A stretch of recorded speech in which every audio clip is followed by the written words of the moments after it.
Good evening, everyone, and welcome to a new session. It's a new week, and we are back with a new series on YouTube. So, this week we have decided to do a series on the upcoming UP PSC exam. Many of you will be appearing for this exam soon, so we thought it's the perfect time to start this series for our YouTube live sessions. And I hope this series will likewise help you all to assess your preparation better and identify your weaker areas in your preparation and then study accordingly. We will try to cover as much questions as possible, and you have to read more on this. You have to do extra reading based on this. Only a few texts are there in the syllabus, so you can take a thorough look at each of these texts, each of these works for that matter, and have a solid preparation. With that being said, let us start our session for tonight. So, I would also request you all in the meantime to please like this session. Okay, great. Now, let's get started. I hope all of you can see my screen. Yes, it is visible. So, welcome again to our UPPSC exam practice session 1. Okay, so let's get started. Here's our first question for tonight. I hope you all are ready. Here we go. In the context of the structure of Tintern Abbey, what does Wordsworth mean by a sad perplexity? Sad perplexity. During his second visit, he is confused by the ruins and cannot recognize the landscape. Absolutely not. His present experience does not perfectly match the memory of his past visit. This is correct, right? Because if you have read this topographical poem of Wordsworth called Tintern Abbey, you know that this poem is written in the context of his second visit to the banks of the Wye River. Now, it is a place which he is not going for the first time, but rather it is his second visit. So he's more or less accustomed to this landscape, this atmosphere, this ambience, right? So here, in the context of this poem, why is this sad perplexity? Because sad perplexity, perplexity means when you are in a shock. Why shocked? Because his present experience does not perfectly match the memory of his past visit. And in this connection, we see how the ideas of memory, time, and this sad perplexity are intimately connected to each other. It is the work of both memory and time. And this sad perplexity is characterized by the transition from his youthful, passionate interaction with nature to a more mature, contemplative appreciation. Now he experiences and enjoys nature in a very different way. When he had visited this place first, he was a young boy. Back then, his experience of nature was radically different from how he experiences nature as a mature man. And hence there's sad perplexity. Sad because he realizes so much time has passed, that life is transient, things are changing around him. In this context, we can also think of the effects of industrial revolution of that time, and perplexity because some changes have been there, not only in the external context, in the external circumstances, but also in his internal self. All right, I hope you all got the answer correctly. Next. In Twelfth Night, what is the significance of the yellow stockings that Malvolio wears to please Olivia? Why is he wearing it? Because He was tricked into this, right, by the maid Maria and Sir Aguechick. So, what is the significance of these yellow stockings? They symbolize his high social standing? Not at all. He's a steward. He is a servant at the household of Olivia. So, he does not have a high social standing. They represent his newfound love for Viola. No, no, no, that's absolutely wrong. Back at this time, they did not even know about any person called Viola because from the very beginning itself, Viola was disguised as a young boy, Cesario. They are a sign of his midsummer madness and indicate the success of Maria's deception. Correct. This is absolutely true, right? Yes. So in Shakespeare's Twelfth Night, Malvolio's yellow cross-gartered stockings symbolize his delusional vanity, his misguided social ambition, and his ultimate humiliation at the hands of the other people, other servants and people who were there at the household of Olivia, especially who were involved. Sir Andrew Aguechick, Sir Toby Belch, and Maria, the maid. They were mostly involved in this uh, uh, trap that they had laid for Malvolio. Right. So Malvolio was tricked by a forged letter, and in that letter, Maria had tricked him, saying, as Olivia, that if you love me, if you want me, you will wear these yellow stockings. So, because of that, he adopts this fashion. And this is associated with foolishness, illicit sexuality, and a lower class status. And he believed that this act would secure a marriage to the nobleman, noblewoman Olivia. So it was all a part of the trap that he fell into, Malvolio, because again, he wanted to belong to this high social standing. And he thought it would be possible through his marriage to Olivia. And he successfully fell into the trap of Maria and others. All right, yes. Next, in the rainbow, Lawrence moves beyond traditional realism to significant or passionate form. Which of the following best describes the structural technique used to depict the Brangwen's spiritual evolution across generations? Tell me. So, which of the following describes the structural technique of the rainbow?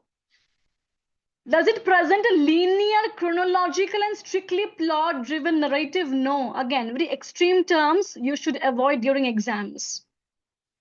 Is it a widening circle structure, shifting from agricultural, sensuous life to spiritual, industrial consciousness? Yes, that's correct. In D.H. Lawrence's The Rainbow, published in 1915, this widening circle, it's a structural and thematic motif which represents the progression of human consciousness across three generations of the Brangwen family. This narrative moves from a rooted, sensuous agricultural existence to a fragmented intellectual and industrial consciousness, which ultimately seeks a new spiritual synthesis. So, this question focuses on the narrative technique, the narrative style of this particular novel, and how the narrative structure corresponds to the shift, this change, this transformation in the consciousness of the characters, the shift from agrarian to industrial consciousness. All right, I hope you got it. Next, in Fire on the Mountain, Anita Desai utilizes the setting of Kasoli, particularly Nanda Kaul's house, Carignano, as a symbol of what? So, Fire on the Mountain, it's a Sahitya Academy Award winning novel by Desai, which talks about this woman called Nanda Kaul, whom we see at the opening of the novel that she has started living in this house in the Himalayas called Carignano. So, what is this house symbolic of? Is it the nostalgic beauty of the British Raj? Not really. It is not really alluding to the nostalgia of the British Raj, no. A sanctuary for female creativity and artistic freedom. Again, not completely. Is it not a sanctuary with complete peace and absolute freedom? No, it is not. Is it a site of voluntary withdrawal, which ultimately reveals its illusory nature? Yes. Because think of it, it is clearly mentioned in the novel that Nanda Kaul is staying there because she is exhausted of her familial ties, her familial connections, emotions. Now she just wants absolute isolation from everything. She's exhausted of all this. So in Anita Desai's Fire on the Mountain, Carignano is a house in Kasoli that serves as the primary setting and a potent symbol of its protagonist Nanda Kaul. This house symbolizes her desire for absolute isolation, tranquility, and the complete withdrawal from the demands of a social and emotional life. However, this novel fundamentally explores the illusory nature of this retreat, revealing that Nanda Kaul's escape is not a peaceful retirement, but a desperate, self constructed facade designed to hide a traumatic past. Because as the novel progresses through flashbacks, we get to know how Nanda Kaul, throughout her life, was trapped in a loveless, unhappy marriage. She was trapped in a loveless, unhappy marriage. She was never happy with her husband. Her husband had extramarital affairs, and he never really bothered about what his wife is doing, how his wife is living her life. And this withdrawal, this retreat into Carignano, it's a facade to somehow get some relief from her traumatic, painful past. Okay, right. I hope all of you are following. Next, in the context of the critical analysis of Daddy, you all remember, I hope.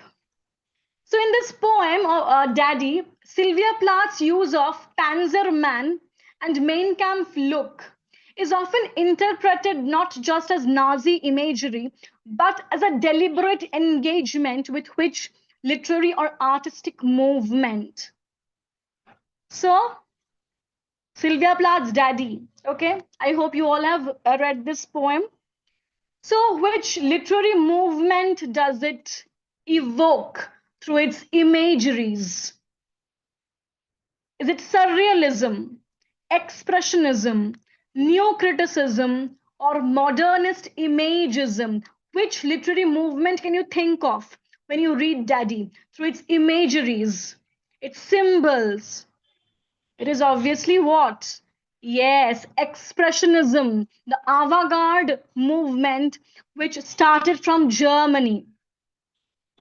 Sylvia Plath's Daddy, it's a quintessential example of confessional poetry that employs expressionist techniques to externalize internal psychological torment. Written shortly before Sylvia Plath's death, this poem uses stark, distorted imagery similar to expressionist painting to transform her personal trauma regarding her father, Otto Plath, into a broader critique of patriarchy and authoritarianism. Okay, okay. So here, expressionism in Daddy, how is it expressed? How is it captured? We know that this movement, this literary movement of expressionism, it is meant to capture your unconscious, repressed thoughts, right? Expressionism in art and literature, it seeks to depict not objective reality, but the subjective emotions and responses that objects and events arouse within a person. This literary movement is meant to capture your subconscious thoughts. And that's what this poem is doing. It is capturing her personal trauma. Okay, I hope that's clear. Next, in the opening lines of this poem, A Far Cry from Africa by Derek Walcott. In these opening lines of this poem, a wind is ruffling the tawny pelt of Africa. How does Walcott use the metaphor of the tawny pelt to set the thematic tone of the poem? So, tawny pelt, tawny means almost brownish. So, is it symbolizing the lush, untouched natural paradise of Kenya? Absolutely not. We cannot forget that this poem, A Far Cry from Africa by Walcott, is set against the backdrop of Mau Mau rebellion. It dehumanizes Africa by reducing it to a passive, animalistic landscape prone to victimization. Yes, tawny pelt. So, in these opening lines of Walcott's A Far Cry from Africa, this metaphor of the tawny pelt, it sets a thematic tone of primal beauty, vulnerability, and impending violence. Because Mau Mau rebellion. By visualizing the African landscape as a wild, animalistic hide that is pelt, pelt means animal skin. Walcott emphasizes its natural majesty while simultaneously portraying it as a passive, violated creature. A wind is ruffling the tawny pelt of Africa. Tawny pelt means brownish skin of animal. So here it dehumanizes Africa. And the wind is ruffling means to disturb something. Here a wind, it alludes to the Mau Mau rebellion. So this rebellion, it is disturbing the majestic Africa. And the dehumanization, how it's happening through this metaphor of tawny pelt. That's very important. All right, next. In a room of one's own, Woolf uses the metaphor of the Manx cat, a cat without a tail, to signify what about the Women's College Fernham? The sterility of women's education compared to men's? No, that's not what this tailless cat is supposed to mean here. The lack of a tail history of female authors, yes. In a room of one's own, Virginia Woolf uses the tailless Manx cat at Fernham to signify the deficiencies, lack of tradition, and abrupt, truncated nature of women's history and tradition of writing. The cat here represents a missing element, a lack of a tail, a lack of financial, intellectual tail of history, property, and wealth that male institutions possess. So here, tail is a pun for tale, T-A-L-E, lack of a tradition. Because what Virginia Woolf emphasizes here that if a woman wants to write something, she has no tradition to fall back upon. It's all the men writers out there who have just expressed their views, their opinions. What about the opinions of women? So the women writers lack a tradition of their own. That's what this talks about. Okay, right. The Marathi title Shantala Court Chalu Ahe, it conveys a sharper sense of authoritarian command compared to the English translation Silence. The court is in session. So from a translation studies perspective, what is the impact of this shift? The shift which is happening through language. Can you tell me?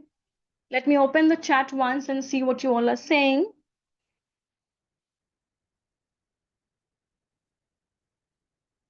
Yes. Are you all following? Yes. Very good. Yes. Yes. So, what is this change in language doing to the title of this work? Tell me, what is it doing? Yes, all of you are answering really well. The English title emphasizes the procedural aspect over the power dynamic, right? So, from a translation studies perspective, this shift from the Marathi title Shantala Court Chalu Ahe to the English title Silence, the Court is in session. It involves a very delicate balance between retaining cultural nuances and achieving accessibility, often resulting in a change from an active colloquial command to a more formal descriptive statement.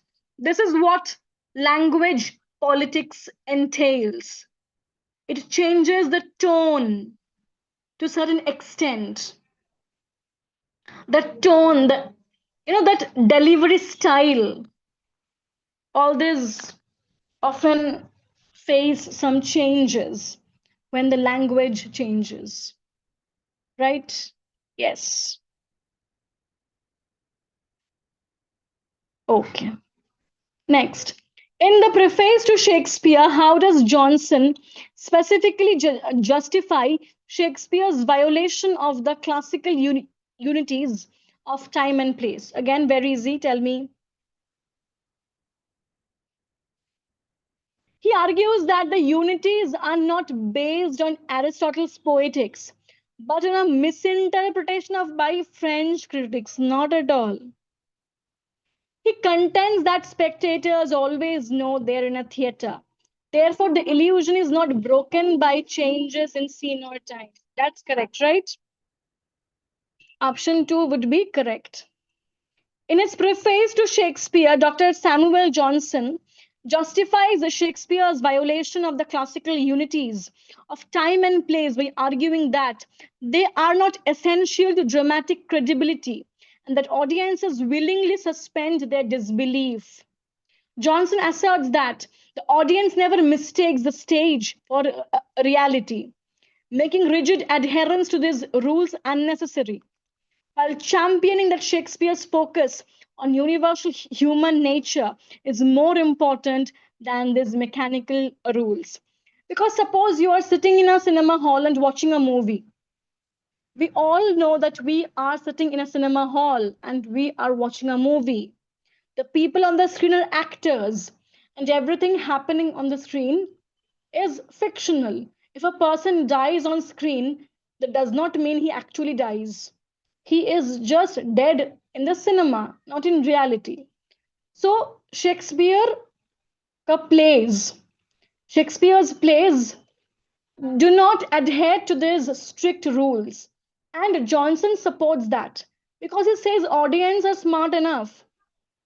They know what is fictional and what is real. So it's completely fine if Shakespeare doesn't follow each of the rules in a very straight, fast, hardcore way. Even Coleridge coined this phrase, right? Willing suspension of disbelief.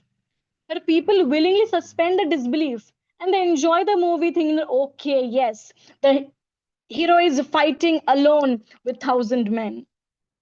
And that's what movies are about. That's what theaters and plays are about, right? Yes. Next, in the opening line of Ode on a Grecian Urn, Keats calls the urn an unravished bride of quietness. What does this paradoxical metaphor primarily signify? So next we have a question from Keats's Ode on a Grecian Urn. What does this phrase mean, an unravished bride of quietness? Yes, yes. Tell me. I hope all of you are following the questions. I can see all of your answers. Yes. Yes. Yes, it means that the urn is a symbol of undisturbed beauty and purity. In the opening line of John Keats's Ode on a Grecian Urn, this paradoxical phrase or metaphor, unravished bride of quietness, it primarily signifies the urn's timeless, pure, and unchanging state. It conveys that this urn, is married to silence and slow time rather than a human partner, preserving its scenes eternally without suffering the corruption, decay, or ravishment of passing time. All right. Okay. So yes, our net crash course for 1 month has already started. The sessions are going on right now. If you want to join us, you can. Okay, right. Next. In the homecoming, Ruth tells Lenny, I was different when I did turn. I was a photographic model for the body. This dialogue most significantly highlights what? See a question from Pinter's play, The Homecoming. And I hope you all know that this particular dialogue is from Act 1 of this play. This particular dialogue is from Act 1 of this play. Say, yes. This dialogue implies Ruth's awareness of her body as an object to be consumed and controlled. Right? In Harold Pinter's The Homecoming, Ruth's statement to Lenny in Act 1 that she was a photographic model for the body, it most significantly highlights her past as a sex worker or nude model and her deliberate reclaiming of power through sexuality. And this dialogue, I was different when I did turn. I was a photographic model for the body. So this dialogue signals a shift in power, showing that she's not the passive, a respectable wife the men expect, but a woman comfortable with her body as a commodity. She knows that previously she has used her body as a commodity. She also knows how men like Lenny see women, and she doesn't subsume to that. She doesn't succumb to that. She owns it that yes, I have previously worked in the sex industry. I know what you are implying, I know what you mean, I know what you think, but I'm not going to submit to you. All right? Yes. I hope it's clear to you all. Yes, awareness of our body. Correct, Anjali. The structural evolution of the rainbow is often described as a move from the old agrarian stability to the new industrial mechanism. Which character pair best represents the struggle within the transitional second generation? We all know this, it's very easy. Tell me which couple there shows this transition in the best way possible. Transition from old agrarian stability to this new industrial mechanism. It is Anna and Will. Anna and Will, right? Okay. In the context of a river by A.K. Ramanujan, what is the primary structural device that Ramanujan uses to heighten the ironic critique of the new poets? Again, a very important poem from your syllabus. What is the structural device that Ramanujan has employed in this work? It is the repetition of specific phrases and the detailed mundane counting of losses. You might have realized how Ramanujan makes a list of what has been lost to the flood. He almost employs a clinical precision. He almost employs a clinical precision to make a list of this many cows have drowned, this woman got drowned, this many houses got drowned. So he uses almost a clinical precision and also repetition. And it makes a very tragic incident like flooding and death very banal. He makes it sound it like a newspaper report, as if he's documenting some statistical data. Okay, so option B. Right. So I hope you all love the questions and I hope you all enjoyed this discussion. All right. So we will be back again tomorrow. Till then, please keep studying and take care of yourself.